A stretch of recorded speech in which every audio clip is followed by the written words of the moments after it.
হয় পোনপ্ৰথমে আমি নৱনিৰ্বাচিত অসম চৰকাৰখনক আমাৰ সন্থাৰ তৰফৰ পৰা বঞ্চিত শিক্ষক কৰ্মচাৰী সন্থাৰ তৰফৰ পৰা আন্তৰিক শ্ৰদ্ধা আৰু অভিনন্দন জ্ঞাপন কৰিছোঁ। আমি আজি সন্থাৰ তৰফৰ পৰা মাননীয় মুখ্যমন্ত্ৰী মহোদয় আৰু মাননীয় শিক্ষামন্ত্ৰী মহোদয়ক ক'বলৈ বিচাৰিছোঁ যে দীৰ্ঘদিন ধৰি আমি আন্দোলন কৰি থকাৰ ফলত মাননীয় মুখ্যমন্ত্ৰী মহোদয় আৰু মাননীয় শিক্ষামন্ত্ৰী মহোদয়ে যি আমাৰ কাৰণে গুৰু দক্ষিণা আঁচনি পৰ্টেল চেনেল মুকলি কৰি দিলে, সেই পৰ্টেল চেনেলত ইতিমধ্যে আমাৰ প্ৰতিজন শিক্ষকে এপ্লাই কৰিছে।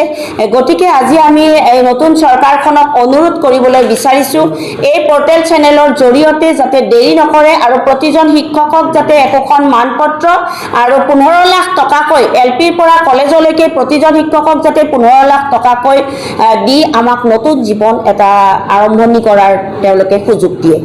আপোনালোকে বহুবাৰ আপোনালোকে প্ৰতিবাদ কৰি আহিছিল, প্ৰতিবাদৰ অবিহনে আপোনালোকে আজিলৈকে একো পোৱা নাই। এইবাৰ কেনেকুৱা কি দিছে, যিহেতু চৰকাৰ নতুনকৈ গঠন হ'ল, বহু প্ৰতিশ্ৰুতি দিছিল নিৰ্বাচনৰ সময়ছোৱাত, সেইবিলাক প্ৰতিশ্ৰুতিৰ বিষয়ে কি ক'ব বা কেনেকুৱা ধৰণে আপোনালোকে?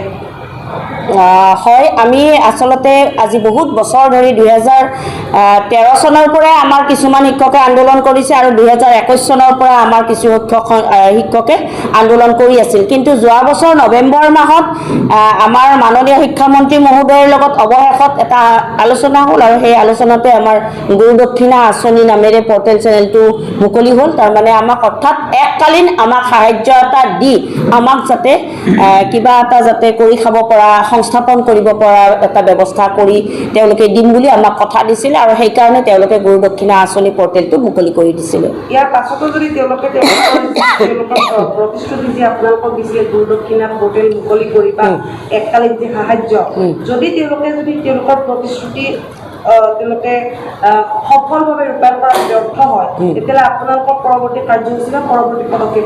হয়, আপুনি খুব ধুনীয়া এটা কুৱেশ্যন আমালৈ এৰি দিছে।